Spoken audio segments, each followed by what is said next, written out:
Hi everyone, I'm Marcus Voss from AXO, and today I'm going to tell you what an Agile fixed price is and what best practices there are for it. In the video on contract types, I already explained that three aspects characterize contracts for software projects, namely 1. The obligation or debt that we have as a supplier.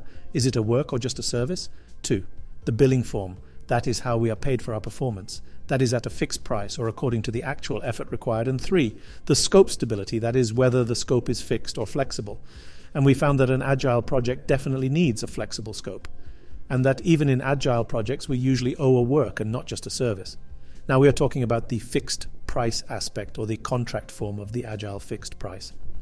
The main difference in the transition from the classic fixed price project or contract to the Agile fixed price is that the scope is flexible and no longer fixed.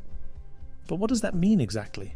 In the classic fixed price, it is precisely this fixed scope that determines the price. This works contractually in such a way that the scope is explicitly defined, and in order for this to make sense at all and without unreasonably high uncertainty, and thus also unreasonably high-risk surcharges in the calculation, the specification or description of the scope must also be rather fine. A common variant for this is a specification or functional concept created in advance. Another characteristic of the classic fixed price is that changes to the scope are contractually either not provided for at all or only as an exception within the framework of a formal CR process. One could also say that changes are undesirable. With the Agile fixed price, this is exactly different. Here, the contract already provides that there will be changes to the scope and how these will be handled effectively and efficiently. Changes are desired, if you will. However, there are now two basic forms of how this can look and what is actually understood by flexibility of the scope or changes to the scope. In the harder variant, the scope is still explicitly defined and primarily drives the price. However, the specification of the scope is usually coarser or less detailed. That is, the features themselves are named, but their exact characteristics in terms of quality, what needs to be done to implement them and how expensive this is only roughly known. It is common to work with complexity classes, for example in the form of so-called t-shirt sizes, that is S, M, L, XL, etc., for which the underlying implementation efforts are agreed and to which the features are then assigned. The change process then works by default in such a way that features of the same complexity class can simply be exchanged for each other as part of a reprioritization. The softer variant is even more flexible. Here, the scope does not have to be explicitly defined in advance, or at least not completely. Perhaps a few core features are defined, but otherwise these contracts tend to agree on a certain contingent of features in certain complexity classes.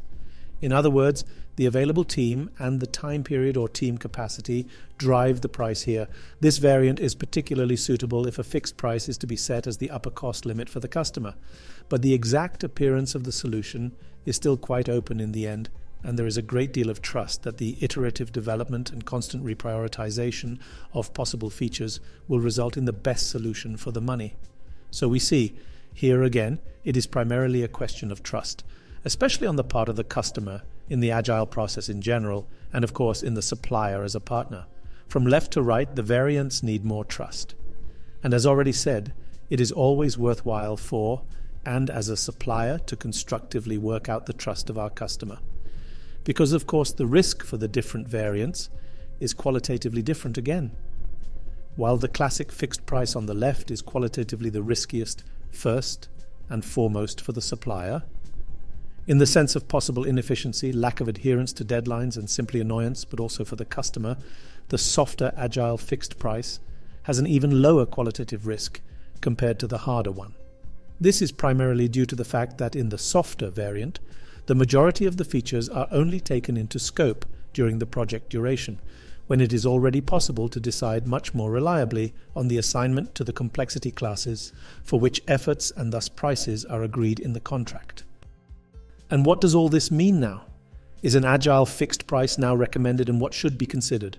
Or as always, what are the best practices?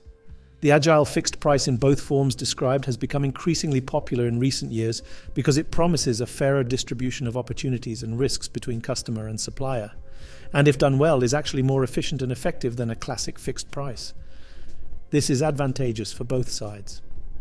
So if the choice is there, try to convince your customer of an agile fixed price. Use exactly the advantages mentioned above in your argumentation.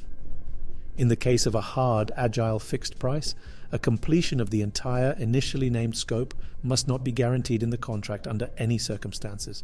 In the worst case, this would correspond to a classic fixed price, except that there is even more uncertainty because the specification tends to be even coarser. At the very least, it must be possible to renegotiate the assignment of features to complexity classes after determining the de facto complexity and productivity. And, especially with a soft, agile fixed price, you must be prepared for the discussion about the scope to develop strongly into a discussion about complexity classes of features, stories, etc.